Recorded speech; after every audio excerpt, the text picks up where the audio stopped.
আওয়ামী লীগের অনুকূল পরিস্থিতি তৈরি হলো বাংলাদেশে। ফিরতে চান সে দেশের প্রাক্তন প্রধানমন্ত্রী শেখ হাসিনা। সোমবার রাতে বাংলাদেশবাসীর উদ্দেশ্যে এক ভার্চুয়াল বার্তায় সেটি বোঝানোর চেষ্টা করলেন আওয়ামী লীগের নেত্রী।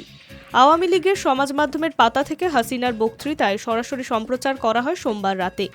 নিজের বক্তৃতার পরে কয়েকজন সাধারণ মহিলার সঙ্গেও কথা বলেন তিনি। আওয়ামী লীগের দাবি, ওই মহিলারা বাংলাদেশের জুলাই মাসের আন্দোলনের সময় আক্রান্ত হয়েছিলেন এবং তারা পুলিশকর্মী পরিবারের সদস্য ছিলেন।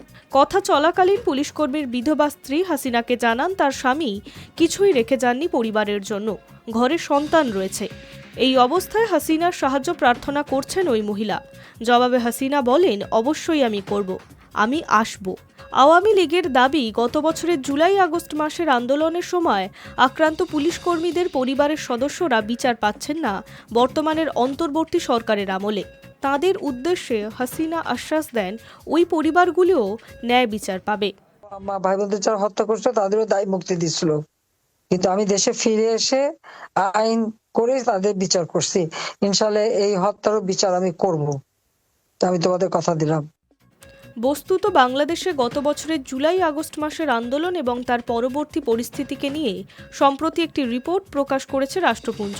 রাষ্ট্রপুঞ্জের ওই রিপোর্ট নিয়ে যখন আলোচনা চলছে বাংলাদেশে, ঠিক সেই সময়েই ফের হাসিনার মুখে এমন মন্তব্য যথেষ্ট তাৎপর্যপূর্ণ বলে মনে করা হচ্ছে। সোমবার রাতে ওই ভার্চুয়াল আলোচনায় হাসিনা পুলিশের পরিবারের সদস্যদের আশ্বাস দেন ক্ষতিগ্রস্ত পরিবারগুলি যা যা সাহায্যের প্রয়োজন তা করা হবে, তবে এর জন্য কিছুটা সময় লাগবে বলে জানান তিনি। Hi news network.